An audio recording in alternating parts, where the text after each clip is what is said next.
শালি ছাড়া বিয়ে করায় বরের বেশি ফাটিয়ে দিয়েছে বন্ধুরা। তো চলুন আমাদের পাবনার রিপোর্টার আব্দুল আলী কুদ্দুস শয়তানের কাছ থেকে আমরা বিস্তারিত জেনে নেই।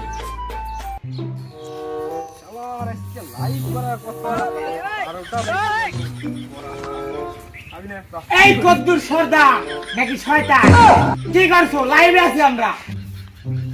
হ্যালো, হ্যাঁ হ্যাঁ হ্যাঁ, আমরা লাইভে আছি। হ্যালো সুপ্রিয় দর্শক, আপনারা দেখছেন বাংলা নিউজের ইংলিশ চ্যানেল জু টিভির পক্ষ থেকে। আমি আছি কুদ্দুস শয়তান, কুদ্দুস সর্দার। হ্যালো সুপ্রিয় দর্শক, পিছনে আমার যে বাড়িটি দেখতে পাচ্ছেন, এই বাড়িতেই কালকে হয়েছে বিয়ে, এবং শালি ছাড়া বিয়ে করার কারণে জামাইয়ের বন্ধুরা তার বিচিটি ফাটিয়ে কান্দে তুলে দিয়েছে। চলুন আমরা বিস্তারিত জানার জন্য আমরা জামাইয়ের ঘরে প্রবেশ করি। চলুন, আসুন আপনারা।